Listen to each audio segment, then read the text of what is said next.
E assentados, eu os chamo a Apocalipse capítulo 6.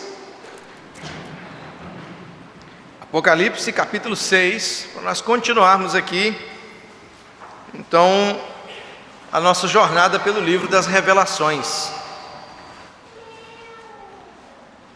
Vai estourar aí, Davi.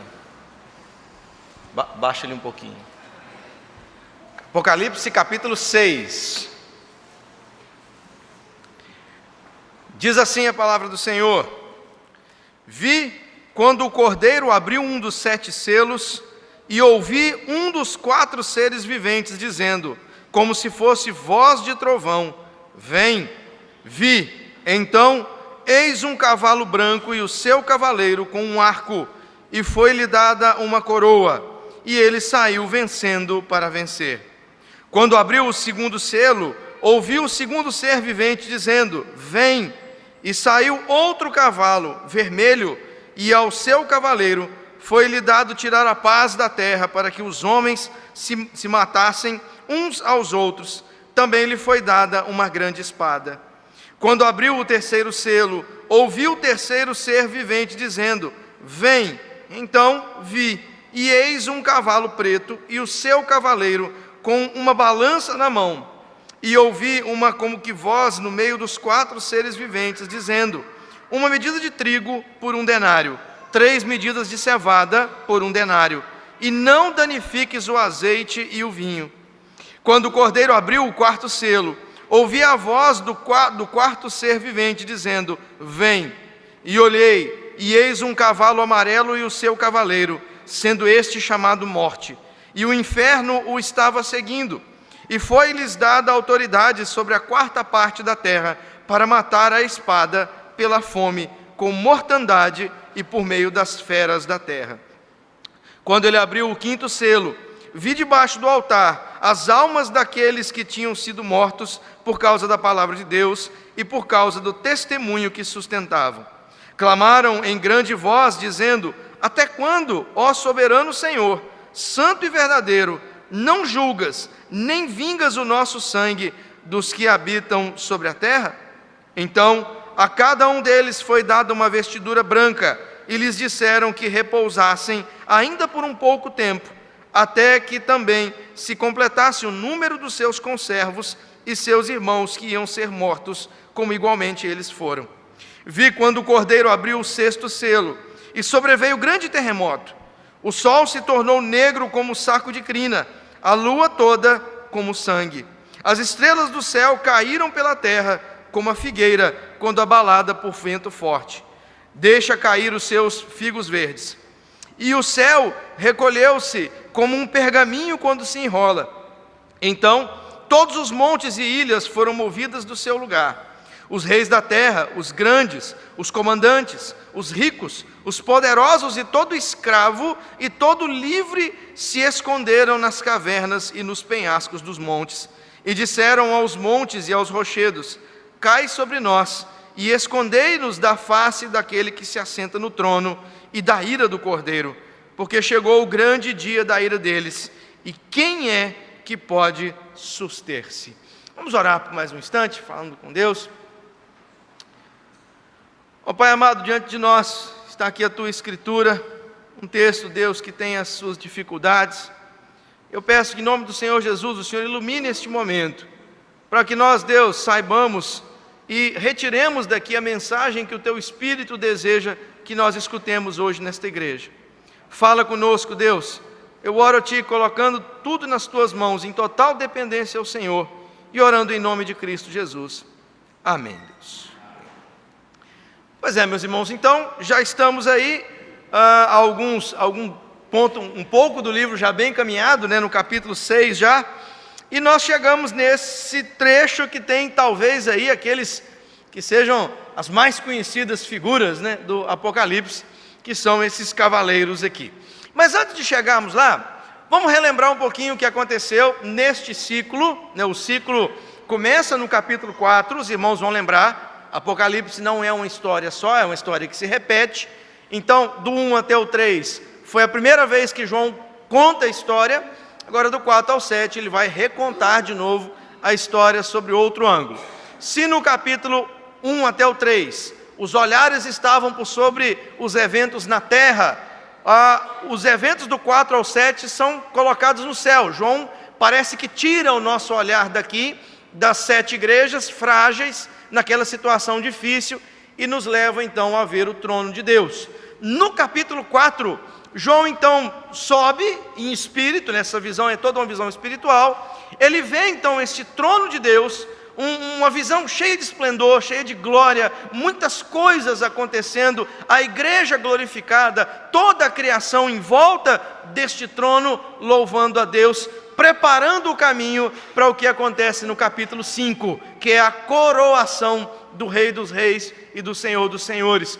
Todo o louvor do capítulo 4 é como se fosse um introito, né? um momento à espera deste rei que chega então, após a sua vitória por sobre a morte, a sua ascensão aos céus, está lá descrita em Atos 1, verso 9, o momento que Cristo é assunto aos céus. Então ele chega ali, é aclamado por louvores, é aclamado por todo aquele evento em volta do trono, como quem dá aval à sua soberania, e ele toma, como num ato de grande ousadia, ele toma o livro dos decretos de Deus da mão daquele que está sentado no trono, e agora então no capítulo 6, esse cordeiro vencedor, né, leão, mas também um cordeiro, ele vai começar a desatar esses selos, e os eventos então que acompanham esse ato do desatar dos selos, estão descritos aqui neste trecho, né, no capítulo 6, e os primeiros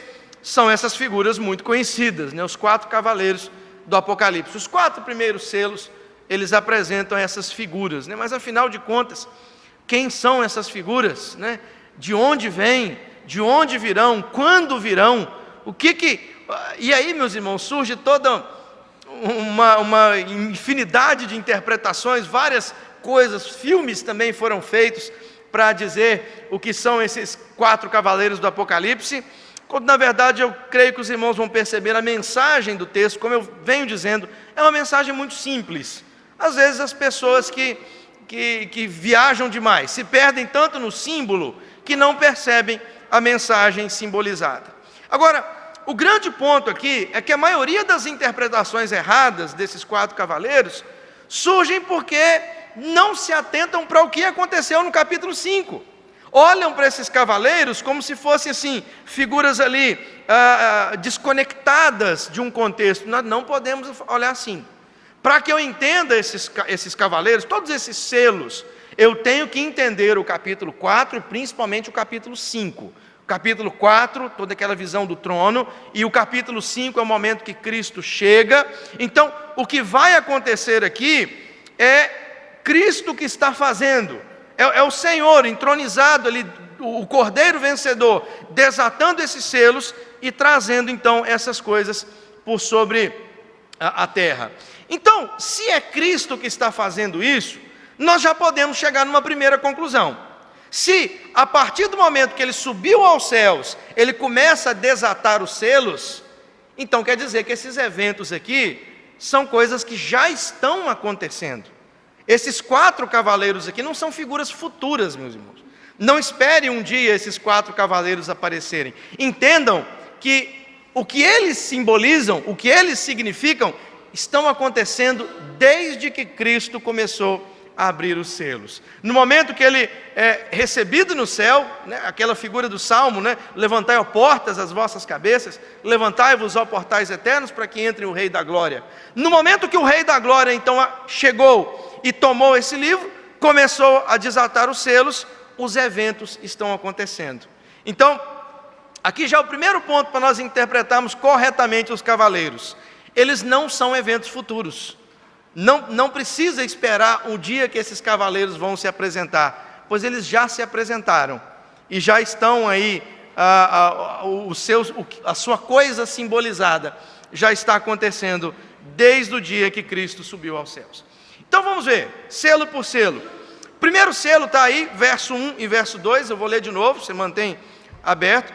Repito que se você não pegou o seu bloquinho de anotações, ainda tem bloquinho ali, você tem o tempo de eu tomar uma água aqui para você pegar o bloquinho. Vamos lá. Garganta está ruim, gente, vamos lá. Verso 1 e verso 2, diz assim: vi quando o cordeiro abriu um dos 7 selos, e ouvi um dos 4 seres viventes dizendo, aqueles que estão ao redor do trono, né, dizendo, como se fosse voz de trovão. Isso aqui é interessante, lembra que João está numa ilha, e ele está ouvindo as ondas do mar, batendo por sobre as rochas, né, e imagina aquelas tempestades em alto mar numa ilha. Então, ele pega aquilo que de mais alto ele já ouviu e fala, olha, a voz desse ser vivente é como um trovão, é algo muito grande. Ele está aos berros, né? Ele está gritando, dizendo, vem. Vi então, e eis um cavalo branco e o seu cavaleiro com um arco. E foi-lhe dada uma coroa, e ele saiu vencendo e para vencer. O que é esta figura, meus irmãos? Nós temos algumas propostas de interpretação que nós já podemos descartar, por exemplo, principalmente aqueles que defendem a teologia dispensacionalista, eles vão dizer que esse cavaleiro é o anticristo, é a figura, o primeiro a se apresentar ali é a figura do anticristo. O problema, meus irmãos, é que o anticristo em Apocalipse nunca é descrito pela cor branca, porque as cores também têm um significado muito grande no livro. Branco significa pureza, santidade, e isso é o exato contrário do anticristo. Além do mais, esse cavaleiro aqui, ele sai vitorioso e para vencer. E as vitórias que o anticristo tem no livro de Apocalipse não são vitórias duradouras. Portanto, esse cavaleiro branco não pode ser o anticristo. Não cabe, não é aplicável à figura do anticristo o que esse cavaleiro faz. Então seria esse cavaleiro o próprio Cristo? Também não pode, porque é o próprio Cristo que está abrindo os selos. Então não pode ser ele. Jesus vai ser descrito como um cavaleiro, um cavalo branco também no capítulo 19, mas até a arma que Jesus usa lá é diferente. No capítulo 19 ele tem uma espada, aqui esse cavaleiro está com um arco. Então não pode ser o próprio Cristo, uma vez que ele nesse momento está abrindo os selos. Então, se não é o anticristo, e se não é o próprio Cristo, como que nós entendemos isso aqui? Primeiro, meus irmãos, para a gente compreender este primeiro selo, esta primeira ordem de Cristo, nós temos que compreender como que as coisas aconteceram aí na história da redenção, né? Qual que foi a ordem aqui da redenção? Primeiro, Cristo morre na cruz, né? Ele se encarna, morre na cruz, paga pelo preço, né? Ele compra pessoas de todas as tribos, línguas, povos e nações. Nós vimos isso acontecendo no capítulo 5, né? Ele conclui a sua obra. Depois que Cristo morre, ele ressuscita no terceiro dia, provando então que a salvação estava completa, que o sacrifício dele foi verdadeiramente uma vitória por sobre a morte. Então a vitória da morte está garantida. Satanás não tem mais a autoridade de julgar, nenhuma condenação há para aqueles que estão em Cristo Jesus, por causa dessa obra. Só que Cristo faz uma outra coisa, neste momento, e Apocalipse vai mostrar isso mais para frente, quando Cristo é assunto aos céus, e ele se assenta no seu trono e começa a desatar os selos, Satanás perde também o seu poder de enganador das nações. Ele tinha essa sua característica de manter as nações enganadas, manter as nações por sobre as trevas da falta do conhecimento, do não conhecimento de Cristo. Quando Jesus sobe, ele destrona, o dragão perde o acesso. Você vai se lembrar, até o momento de Cristo subir aos céus, Satanás tinha o seu livre trânsito. O livro de Jó mostra um momento onde Satanás está lá, ainda tendo este trânsito ao trono dos céus. A partir do momento que Cristo sobe, ele perde completamente esse acesso. Ele é jogado à terra, e ele é jogado como uma serpente, cuja cabeça foi esmagada. Então ele não tem esse poder mais. Então, porque Cristo cumpriu isso, e agora Satanás não pode mais enganar as nações, ele comissiona os seus servos. É o finalzinho que nós lemos aqui de Mateus 28. Ele diz, olha, vai, toda a autoridade agora me foi dada no céu e na terra, e agora como primeiro ato, como Rei dos reis e Senhor dos senhores entronizado, o primeiro ato que eu dou a vocês: vão a nações, vão pregar, vão ir por onde Satanás mantinha as pessoas cativas. Podem ir, vai pregar, alcancem o mundo. Cristo morreu e Ele tem servos nos 4 cantos do mundo. Então, Cristo morre, ressuscita, sobe aos céus, destronando Satanás, e a primeira ordem que Cristo dá depois de ressurreto é a pregação às nações. Portanto, meus irmãos, esse primeiro cavaleiro branco, ele trata-se da ordem e da garantia de Cristo para que o Evangelho seja pregado a toda tribo, língua, povo e nação. Depois da sua ascensão, o Rei dos reis dá a sua primeira ordem: que a pregação do Evangelho ao mundo comece, e nada nem ninguém poderá detê-la. Então este cavaleiro branco não espere chegar do céu uma figura com um arco na mão, vestido. Qual que é a mensagem desse cavaleiro que sai vencendo e para vencer? A primeira ordem que Cristo dá, o primeiro selo que Ele abre, é garantindo a pregação às nações. É dizendo ao seu povo: ide, e eu estou com vocês todos os dias. Portanto, esta mensagem não vai fracassar. A pregação às nações é vencedora, ela sai vencendo e para vencer. É isso que significa esse primeiro cavaleiro. A primeira ordem de Cristo, a pregação para as nações, né? Irmãos, por que ele é descrito como um cavaleiro que sai vencendo e para vencer? Porque, meus irmãos, não existe instrumento mais poderoso na existência do que o Evangelho. Não existe nada com mais poder do que a palavra de Cristo. O Evangelho, ele não conhece limites. Ele avança por sobre nações, Romanos 1,16, pois não me envergonho do Evangelho, porque é o poder de Deus para a salvação de todo aquele que crê, primeiro do judeu e também do grego. Judeu e grego, o Evangelho não tem fronteiras. Ele sai, e onde ele vai, ele passa por cima das nações. Ele sai vitorioso e para vencer. Os pregadores do Evangelho podem até ser derrotados, serem mortos, mas o Evangelho jamais.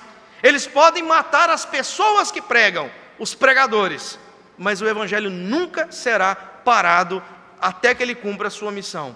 2 Timóteo 2, 8 e 9, lembra-te de Jesus, ressuscitado de entre os mortos, descendente de Davi, segundo o meu Evangelho, pelo qual estou sofrendo até algemas, como malfeitor. Paulo está preso, mas ele diz: eu estou sofrendo, contudo, a palavra de Deus não está algemada. A primeira ordem de Cristo, que comece a pregação às nações, e ela vai ser vitoriosa. Nada vai impedir a pregação para as nações, meus irmãos. Nesse momento, quando Cristo sobe aos céus e abre o primeiro selo, Ele está entregando para nós a arma mais poderosa que nós temos, a arma mais poderosa que o mundo, que o universo já viu. Querido, até o mais fechado dos países não resiste ao Evangelho. Nós sabemos, meus irmãos, nós ouvimos hoje da igreja perseguida, nós sabemos da igreja secreta, locais como a Coreia do Norte, onde é proibido ter cristianismo. O Evangelho está lá, em uma igreja que cresce, meus irmãos. O Evangelho é a arma mais poderosa que o mundo já viu, pois ele avança com a autoridade do próprio Criador. Ele diz: toda autoridade me foi dada no céu e na terra, e depois ele transfere essa autoridade: ide, vai anunciar o Evangelho às nações, meus irmãos. O Evangelho vai cumprir a sua função, ele vai cumprir o tempo que Deus separou para a pregação, e ela vai ter um momento que ela vai chegar ao fim. Apocalipse vai mostrar para isso. Existe um momento quando a pregação vai cessar, mas enquanto ela estiver cumprindo o seu papel, ela vai funcionar, meus irmãos. Só tem uma maneira do Evangelho não dar resultado: é se nós ficarmos calados. O único jeito do Evangelho não funcionar é se a igreja não pregar, se a igreja não romper as barreiras das 4 paredes e falar e anunciar o Evangelho. Se nós não fizermos isso, meus irmãos, é a única maneira dessa arma fracassar.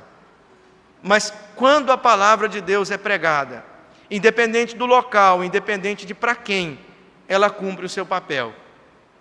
Seja cheiro de morte para uns, seja cheiro de vida para outros. O Evangelho cumpre o seu papel, ou torna o homem mais condenável, ou o chama para a salvação em Cristo Jesus, né? Portanto, essa é uma descrição do poder e da vitória do Evangelho, desde a ressurreição e ascensão de Cristo, até o último dia em que está determinado para que ele seja pregado por sobre a terra. O primeiro cavaleiro é uma ordem, é o ide que Jesus Cristo dá lá em Mateus 28. Portanto, não espere um cavaleiro branco aparecer no céu, né? Segundo selo, versos 3 e 4, é um cavaleiro vermelho. Quando abriu o segundo selo, ouvi o segundo ser vivente dizendo: vem. E saiu outro cavalo vermelho, e ao seu cavaleiro foi-lhe dado tirar a paz da terra, para que os homens se matassem uns aos outros. Também lhe foi dada uma grande espada. Então, o que é esse segundo cavaleiro, meus irmãos? Esse segundo cavaleiro também não espere uma figura visível, não espera aparecer no céu um cavaleiro vermelho. Esse cavaleiro significa falta de paz. Esse segundo cavaleiro é a consequência da negação do primeiro. Quando se nega o primeiro, vem o transtorno, vem as inimizades, vem a violência. De onde que brotam todos os maus desígnios? É de um coração que ainda não recebeu Cristo Jesus. O resultado da negação do primeiro cavaleiro, o primeiro cavaleiro é o evangelho da paz, é aquele que sai vitorioso para vencer. E quando se rejeita o evangelho da paz, só resta a guerra, só resta a espada, só resta um coração de pedra. Agora, existe um outro ponto muito importante aqui. O evangelho, ele age por meio da igreja. É a igreja que foi dada essa autoridade de pregar, né? É a igreja que envia os missionários ao campo. Então nós podemos entender que se a perseguição, a falta de paz acompanha a pregação às nações, você pode ter certeza que essa espada, a morte, a tribulação, as perseguições virão por sobre a igreja.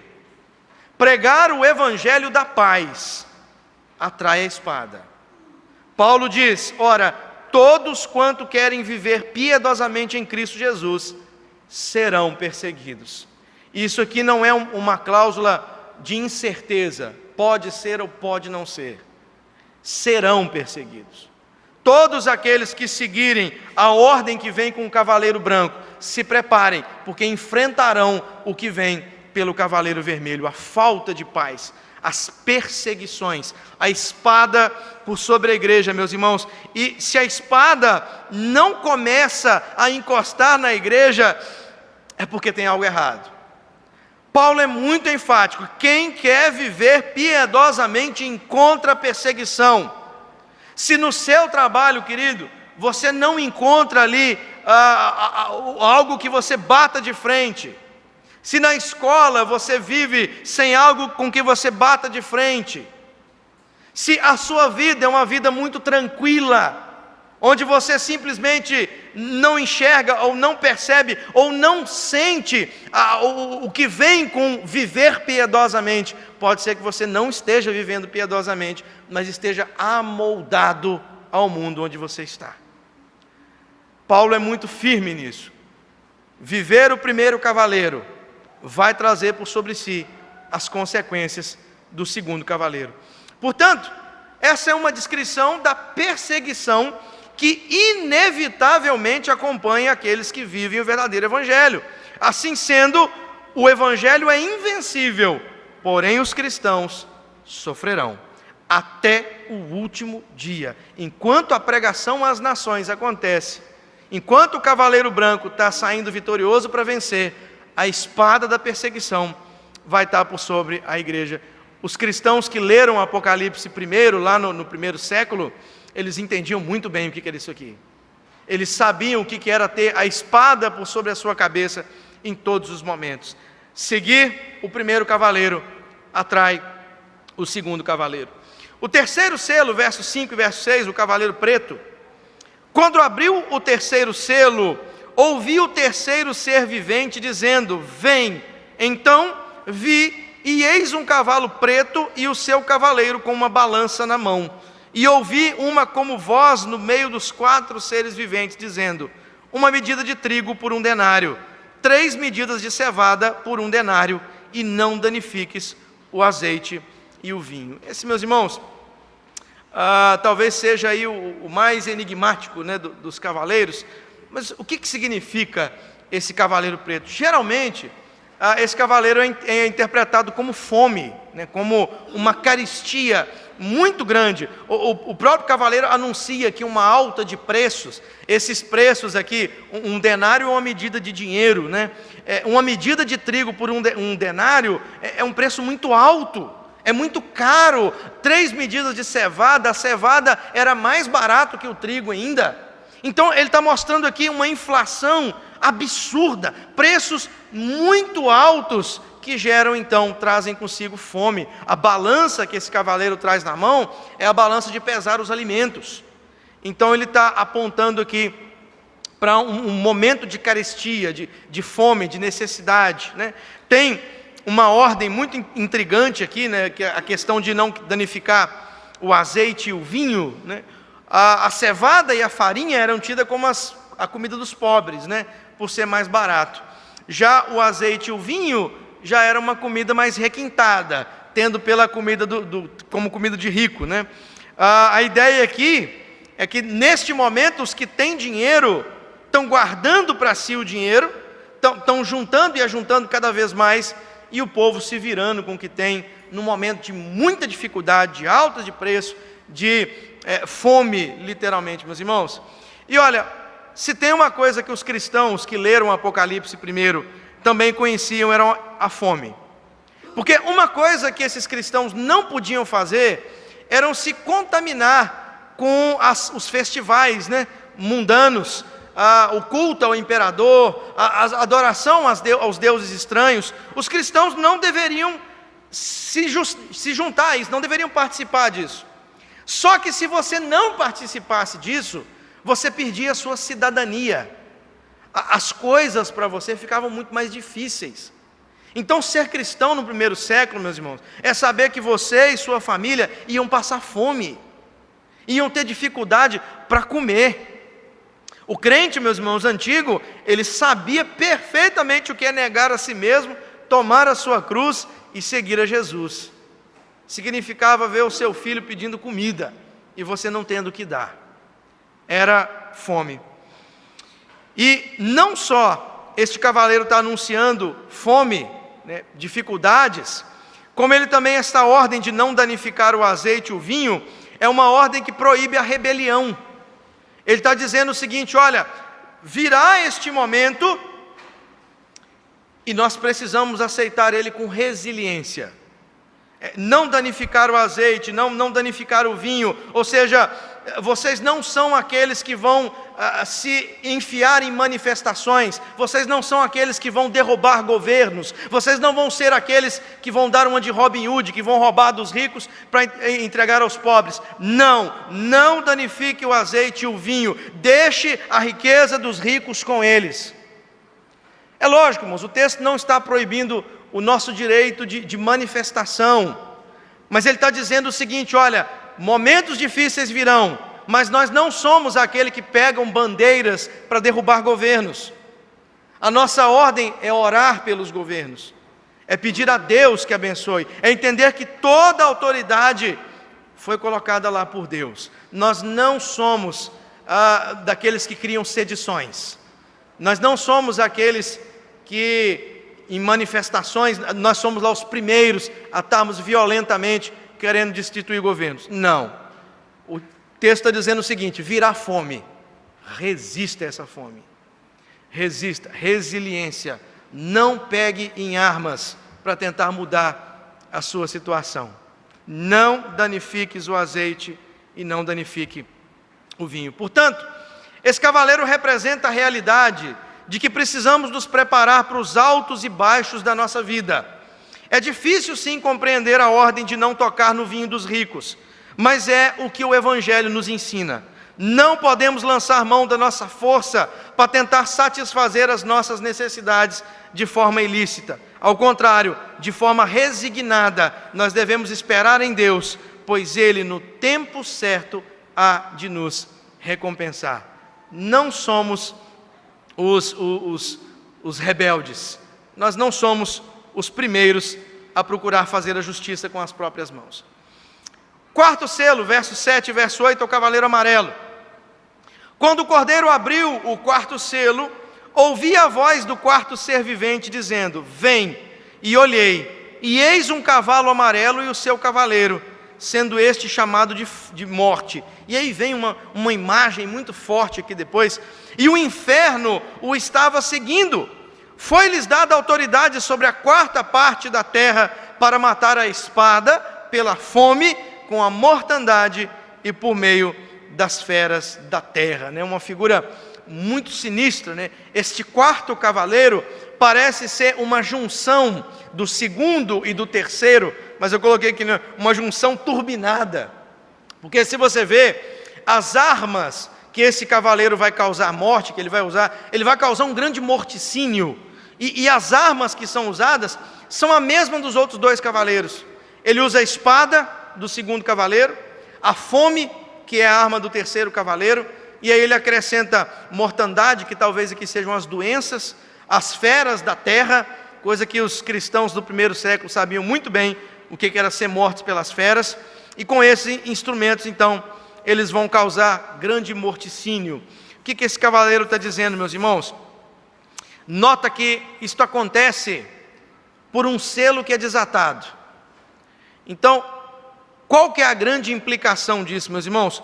Até mesmo os eventos que causam morte, que causam dor, que esses eventos de grande estranheza, eles são autorizados por Deus.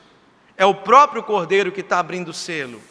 Aquele morticínio que aconteceu no primeiro século, no Coliseu, aqueles cristãos que foram acesos como tochas, por mais estranho que pareça, nada disso aconteceu fora da autoridade de Deus. Tudo isso fazia parte de um plano.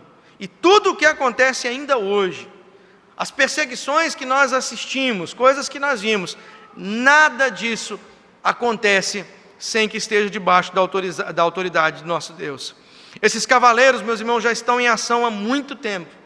Muitas vezes Deus permite eventos de morte, gerados pela reação do mundo ao Evangelho, ou para testar se os que estão pregando estão realmente dispostos a testemunhar com a vida. A palavra mártir é uma palavra muito comum em Apocalipse. A palavra testemunha, ela é traduzida do grego mártir, aquele que vai até o fim. Este cavaleiro vem para provar, meus irmãos, que até os eventos de morte, de perseguição, embora eles sejam realmente duros à nossa consciência e ao coração, eles não passam longe da autoridade de Deus. Portanto, ele está aí para nos mostrar que Jesus Cristo liberou sim um evangelho vitorioso ao mundo, mas também trouxe a espada, a destruição e a morte. Tudo isso faz parte do seu plano e nada sai do controle de Deus. E para provar esta realidade, o próximo selo é uma visão daqueles que foram mortos por estes cavaleiros que já passaram. Versos 9 e 11, a visão dos mártires.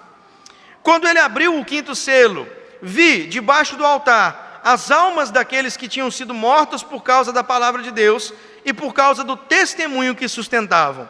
Clamaram em grande voz, dizendo: até quando, ó soberano Senhor, santo e verdadeiro, não julgas, nem vingas o nosso sangue dos que habitam por sobre a terra? Então João, ele vê todos esses que foram mortos por estes cavaleiros que passaram.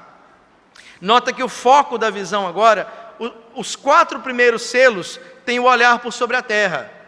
Agora, esses 2 selos finais, eles nos erguem de novo para o céu, fazem-nos olhar para coisas que estão acontecendo. Essa visão é uma visão celeste. Os eventos que estão destacados aqui, diferentes dos outros selos, ocorrem no céu e não na terra. Estes mártires aqui são os que morreram por ação destes cavaleiros, que não virão mas já estão em ação desde o tempo que Cristo morreu.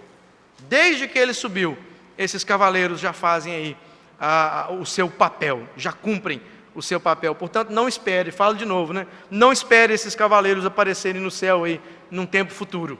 Essas coisas já estão acontecendo. E essa visão, ela mostra exatamente a visão dos mortos, porque uma das grandes preocupações que os irmãos que estavam lendo o Apocalipse tinham é o que estava acontecendo com esses que morriam. Porque muitos estavam perdendo parentes, os crentes estavam vendo gente próxima sendo morto, e eles se perguntavam, mas olha, o que está acontecendo com esses que morrem hoje em Cristo? O que acontece com eles? E essa visão exatamente mostra para nós esses mártires, esses que morreram, eles estão hoje no céu, estão no céu em um tipo de descanso. Nota que o céu, a própria descrição mostra, né? Esses mártires, eles estão perguntando, eles aguardam ainda uma resposta de Deus. Então o céu não é um local definitivo, é um local de descanso. O local definitivo, Apocalipse ainda vai mostrar. O nosso destino final não é o céu. O céu é o local onde aqueles que morrem hoje vão e aguardam. O nosso destino final é um local que chama-se Novo Céu e Nova Terra. É o que Apocalipse vai mostrar. É um momento depois da ressurreição dos mortos, onde nós encontraremos então definitivo, o galardão perfeito. Estes aqui estão no céu, e olha que interessante, nota que eles estão no céu, eles estão mortos, mas eles não estão dormindo. E nem mesmo eles perderam a noção do que aconteceu com eles. Eles sabem tudo o que aconteceu. Esses mortos que estão no céu têm a sua memória intacta. Eles estão perguntando, mas até quando, Senhor? O Senhor não vai julgar a nossa causa? O que esse texto está mostrando, meus irmãos? Esses crentes estão aguardando o julgamento. Eles sabem. Você já parou para se perguntar assim, mas... e isso é muito comum, nós acreditarmos, por exemplo, que lá no céu nós vamos ter a memória apagada, né? Nós vamos chegar no céu e nós não vamos nos lembrar de mais nada. Bom, João viu aqueles que estão no céu. E os que estão no céu se lembram exatamente o que aconteceu com eles. Eles sabem. Esta vida aqui na terra não foi apagada. Eles têm plena consciência do que passaram aqui, e eles sabem que um galardão ainda maior os aguarda no novo céu e na nova terra. Esses crentes então aguardam o julgamento do grande Rei dos Reis, e se perguntam até quando Cristo suportará a vida dos ímpios. Meus irmãos, céu não é local de esquecimento. Novo céu e nova terra não é local onde você simplesmente vai perder a sua memória e vai girar uma outra pessoa. Novo céu e nova terra, os céus onde esses crentes aguardam aqui, eles sabem perfeitamente o que aconteceu. Na história do rico, né, e o mendigo, a mesma coisa. Deus chega lá com o mendigo, o rico pergunta, pede aí para lá, para ele molhar o dedo aí. Ou seja, ambos sabem exatamente o que aconteceu. Não existe essa de que céu é um local de esquecimento. Ao contrário, céu é um local de certeza plena. Eles têm plena certeza do que aconteceu, e eles têm plena certeza de que algo muito maior ainda os aguarda. E é interessante que vem a resposta. Cristo responde no verso 11, esses que estão nos céus. Então, a cada um deles foi dada uma vestidura branca, ou seja, eles estão purificados. É como se dissesse, olha, descansa, vocês já estão purificados, o pecado já não faz parte mais da sua existência. E lhes disseram que repousassem ainda por pouco tempo, até que também se completasse o número dos seus conservos e seus irmãos que iam ser mortos, como igualmente eles foram. Ou seja, Cristo vira e diz, olha, repousem, hoje vocês estão em segurança, gozem do céu que hoje vocês têm. Ainda não é a hora de consumar a história, ainda não é o momento, outros ainda devem morrer antes que a justiça seja feita. O que Deus está dizendo, o que Cristo está dizendo a esses é o seguinte: olha, ainda não se completou a soma dos eleitos. Ainda há pessoas a nascerem e ainda há pessoas a morrerem pelo testemunho. E só depois que o número dos eleitos de Deus nascerem, concluírem a sua obra e então morrerem, Cristo consumará a história. Morrerem eu coloquei por mim aqui, né? Na hora que o último eleito nascer e cumprir o seu papel, seja antes ou depois da sua morte aí, Cristo volta e consuma então a história. Só quando o número dos eleitos de Deus se completarem é que será dada a ordem do fim. E por enquanto, Cristo diz a esses: descansem, vocês já passaram pelo período das provações. Portanto, o que esse selo diz para nós? Não se preocupe com os que morreram em Cristo. Eles estão no céu com Deus. Eles já desfrutam do gozo eterno com nosso Pai neste momento. Ninguém vai para a sepultura e fica dormindo até o último dia. Ninguém vai para o céu e simplesmente tem a sua memória apagada, porque no céu, meus irmãos, é você que vai desfrutar. E uma das coisas que faz você ser quem você é, são as suas memórias.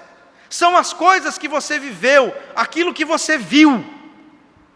E aí você pergunta assim: mas e se eu chegar lá e descobrir que alguém que eu queria muito que estivesse aqui não está? O céu vai perder a graça. E aí, como é que isso vai fazer? Meus irmãos, eu não tenho a resposta para isso. Eu não tenho a menor ideia como isso vai acontecer. O fato é que esse não é o único texto. Coríntios 15 também diz isso. A sua memória não será apagada. A sua alma não vai para um descanso, aguardar um outro dia. Quem morre hoje em Cristo, imediatamente reina com Cristo. Imediatamente, como diz Hebreus, tem o seu espírito aperfeiçoado e vai reinar no céu com o Salvador, aguardando o momento final. Como que essas coisas se desenrolam? Eu não tenho a menor ideia. Eu não sei. Mas eu sei que lá no céu é o próprio Cristo que enxuga as nossas lágrimas. É o próprio Deus que nos promete um local de paz, um local de descanso, um local de vestiduras brancas, longe do pecado. Como isso acontece? Eu não sei, mas é isso que a Bíblia diz: nós seremos no céu nós mesmos. E aí, o sexto selo, verso 12 até o 17, é o juízo final, o acontecimento final. Vi quando o Cordeiro abriu o sexto selo, e sobreveio grande terremoto. O sol se tornou negro como um saco de crina, a lua toda como sangue. As estrelas do céu caíram pela terra, como figueira, quando abalada por vento forte, deixa cair os seus figos verdes. E o céu recolheu-se como um pergaminho quando se enrola. Olha a figura que João usa, que evento espetacular, que coisa incrível acontecendo. Então, todos os montes e ilhas foram movidos do seu lugar. Os reis da terra, os grandes, os comandantes, os ricos, os poderosos, e todo escravo e todo livre se esconderam nas cavernas e nos penhascos dos montes, e disseram aos montes e aos rochedos: cai sobre nós e escondei-nos da face daquele que se assenta no trono e da ira do Cordeiro. E aí vem essa frase que encerra: porque chegou o grande dia da ira deles, e quem é que pode suster-se? É uma frase final poderosíssima e cheia de significado. Aqui, meus irmãos, é a primeira descrição que Apocalipse faz do juízo final, verdadeiramente o último momento. Então, note que estes selos que estão sendo abertos aqui, João está, nestes selos, ele está recontando a história. Que história que ele está contando? Da primeira vinda até este momento agora, o juízo final. A abertura do sexto selo, né?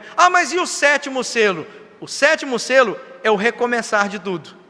Ele vai recomeçar um outro ciclo e vai começar a falar de 7 trombetas. Ele vai recontar a história por outro ângulo, né? A grande ênfase dessa primeira visão de juízo está exatamente no julgamento dos ímpios. Olha como é que no verso 15 você tem 6 classes de homens sendo julgadas, e 6 no Apocalipse, geralmente é um número que está muito ligado à condenação dos homens, né? ao juízo por sobre os homens. Aí você tem essas 6 classes, né?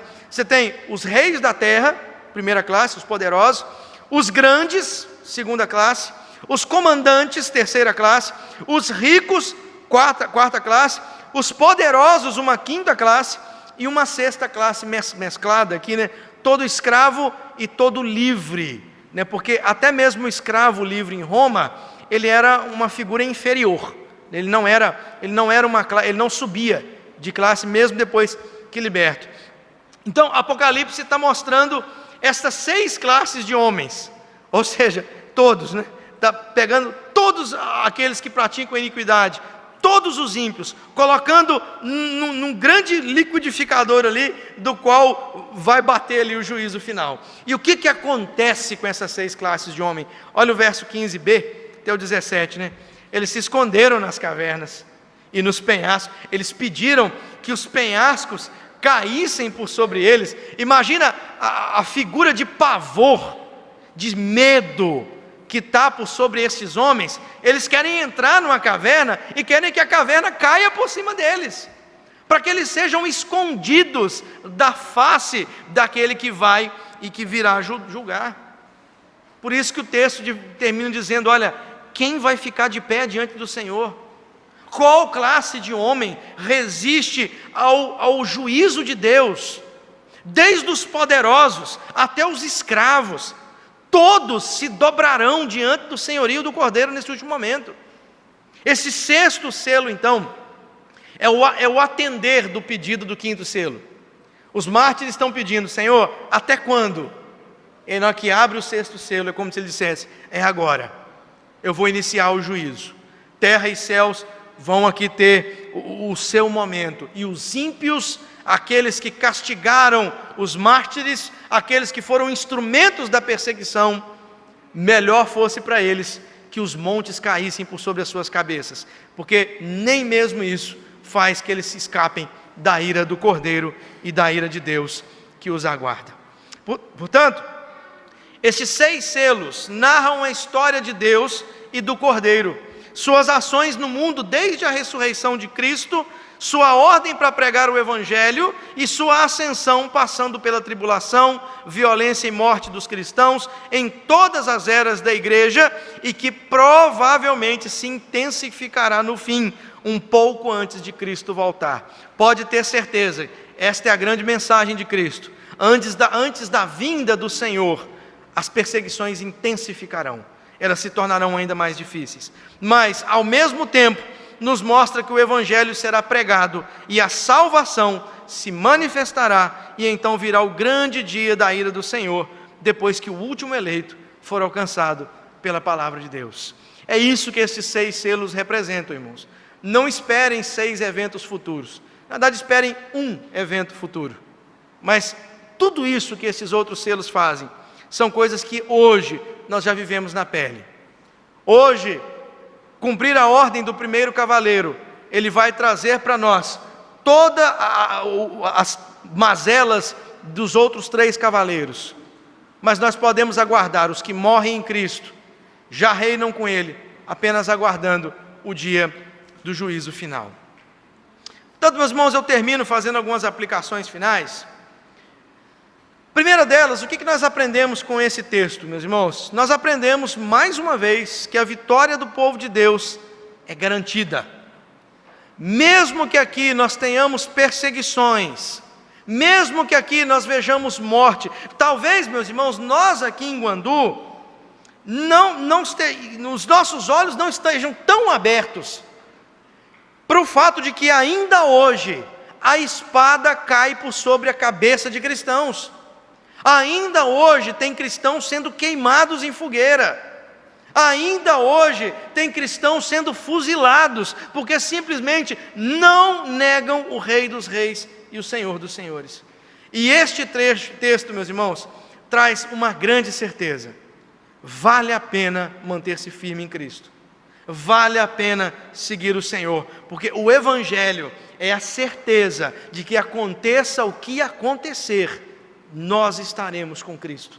Aconteça o que acontecer, que eu perca emprego, que eu perca amizades, que eu perca benesses do mundo, que eu perca a minha vida. O que me interessa é que eu estou com Cristo. O Senhor, o Cordeiro que desatou os selos, Ele me garante a salvação. Segundo, meus irmãos, o que esse texto também nos mostra? Não há esperança para quem rejeita o Evangelho. Perceba o desespero destes ímpios no momento final. Quando eles percebem, olha, chegou a hora, eu tive tempo, eu podia ter aceitado, eu podia ter vivido Cristo, eu podia ter vivido o Evangelho. E aí agora eles notam, não tem tempo mais. Agora que os montes caiam por sobre a minha cabeça, porque o castigo vem. E aqui, meus irmãos, eu quero ser muito prático nesse ponto aqui. Você ama o Evangelho? Eu quero ouvir o sim ou não dessa igreja. Você ama a Deus? Você ama o Evangelho de Cristo? Você ama a pessoa de Cristo? Você ama ser servo de Cristo? Mas você também ama um monte de coisas ruins. Você também é entregue à mentira. Você também ama seus pecados de estimação. Você também ama tratar a igreja como se ela fosse uma instituição. Você também ama deixar a sua Bíblia fechada e abrir ela só quando chega aqui no culto. Sabe o que isso significa? Você não ama a Deus de todo o seu coração e de todo o seu entendimento. Não há esperança para aqueles que rejeitam o Evangelho. Preste bem atenção nisso. Mateus nos mostra de pessoas que diziam: Senhor, Senhor, em Teu nome eu fiz isso, em Teu nome eu fiz aquilo. E mesmo assim Cristo diz: apartai-vos de mim, eu nunca vos conheci. Dizer que ama a Deus, meus irmãos, da boca para fora, é algo muito fácil. Agora, abandonar os nossos pecados de estimação é muito triste, meus irmãos. Quem esteve aqui domingo passado, olha ao seu redor. Graças a Deus nossa igreja está cheia. Mas quantos aqui, infelizmente, continuam com essa ideia macabra de feitiçaria, achando que só vir no culto no primeiro dia do mês e participar da ceia do Senhor vai dar a ele alguma coisa especial? Ímpio! Está indo para o inferno enquanto frequenta a igreja. Está caminhando como morto enquanto senta aqui e canta Senhor, Senhor. É incrível. Eu já disse isso aqui alguma vez. Eu já fiz essa admoestação à igreja. É triste ver que o Evangelho entra no ouvido e sai pelo outro. Só você olhar ao redor. Se você esteve aqui domingo passado, olha ao redor. E você vai ver do que eu estou falando. Você vai ver que na igreja presbiteriana de Baixo Guandu, tem pessoas que usam o cristianismo como se fosse uma feitiçaria, uma bruxaria, tomando ceia como se fosse um negócio mágico, ímpio. Vai dormir e acordar num local terrível. Vai chegar nesse momento, escutar, aparta-se de mim, e desejar que um monte caia por sobre a sua cabeça. Porque é melhor isso do que estar diante da ira do Cordeiro. Meus irmãos, não há esperança para quem rejeita o Evangelho. E rejeitar o Evangelho não é só para aqueles que estão lá fora e que não vêm para cá. É possível alguém sentar na igreja, anos após anos, e ser alguém que rejeita o Evangelho, que só está aqui de corpo, mas quando sai lá fora, permanece em todos os erros. Escuta uma mensagem poderosa como essa, estes selos, estas coisas, e permanece no mesmo caminho. Irmãos, quem tem ouvidos ouça. Eu repito a frase: deste sangue eu não sou culpado. Deste sangue não recai sobre mim. Aquele que frequentou aqui, que ouviu o Evangelho e permaneceu achando que igreja é só alguma coisa na minha agenda que eu vou lá e risco, deste sangue eu não sou culpado. A palavra foi exposta. Terceira, Deus nos deu, meus irmãos, a arma mais poderosa que nós temos, o Evangelho. O Evangelho cumpre o seu papel. Ele só não cumpre se nós fecharmos a boca. Portanto, igreja, abra sua boca, pregue, quer seja oportuno, quer não.